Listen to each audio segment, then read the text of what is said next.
Ashley Pickle alongside Matt Stepp here at the conclusion of the 2A Division I state championship between the Shiner Comanches and the Post Antelopes with a final score of 42-20. Shiner takes the cake, and I feel like we really need to go back to the first half before anything, because that's where the meat and potatoes of this game were. What did you see from that first half? You know, it was a game that I thought was a lot more high scoring than I thought it was going to be. I thought we'd see a real low scoring defensive struggle.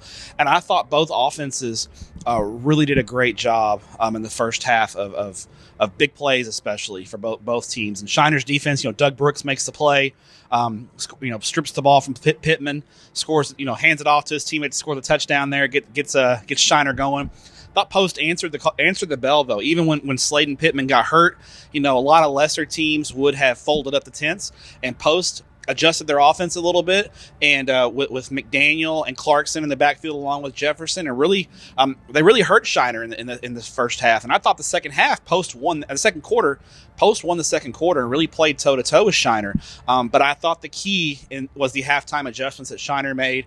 They saw what Post was doing on getting to the edge. They closed that down and pitched the second half shutout, outscoring Post 21-0 in the second half. No doubt. And, obviously Shiner ran away with that second half, not allowing any points up. So the defense made some big adjustments. But I think their offensive line really made some big adjustments, too, on being able to stop that and allow Brooks to do what he does. Yeah, Brooks were outstanding. Zane Rhodes also chipped in some big plays, and I thought Shiner was key in the passing game. They made some timely passes when they needed to hit Post over the top when they were cheating a little bit too much.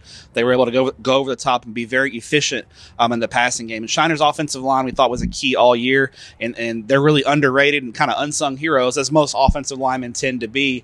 But games are won and lost in the trenches, and I thought Shiner's offensive line, especially in the second half, dominated and allowed their skill players, Doug, Dalton Brooks, Zane Rhodes, and company, to really get going and move the ball pretty effectively in the second half, I'd say. Absolutely. I think, too, we've got to give credit. You talked about it a little bit earlier, but Nathan McDaniel for Post was just incredible in that first half. The way that kid is able to explode out of the pocket and just find free space, he was incredibly impressive. He's a very good player, and Post is a very. I thought overall they had a little bit more team speed than Shiner, and they really exploited that in the first half, and so that really kept Post in the game. When you think about it, your quarterback goes down against the number one team in the state championship game, and Post, that just shows the coaching and the heart and character of those kids to be able to fight through and make it a competitive game for the most part. And the other really cool part about this is even when Post quarterback goes down, the other guys step up and they take control. Then you have Brooks handing off a touchdown to his other lineman.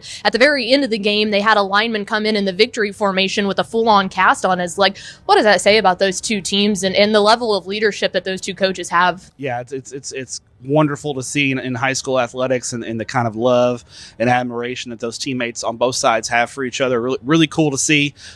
Sports are bigger than just wins and losses, and you kind of can see that there with what both Shiner and Post did. And then I think the one other thing to bring up here is who did we have in the rankings as the preseason number one in 2A Division I? It was Shiner. We had them wire to wire number one. And yeah. They got the trophy. They did, right? They did, yeah. Okay. I don't know. It's weird. Before we go, can we talk about Doug Brooks just a little bit? Holy cow. Yeah. Did both sides of the ball. All three phases. He made plays on defense. He blocked the punt for a touchdown. Offensively, he was effective with the stiff arm heard around the world. Woo, man, that was a man amongst boys move right there. Guess what, folks? He's just a junior. He's coming back, and Dalton Brooks, only a sophomore. So the Brooks brothers, they'll be back here. We wouldn't be surprised to see him back. Yeah, and I think there's another Brooks playing a little later on tonight, right? What a day for the Brooks family. But like Stepp said, we've got a couple more games coming up. Up next, 3A Division II between Canadian and Franklin. We'll have all of that on TexasFootball.com.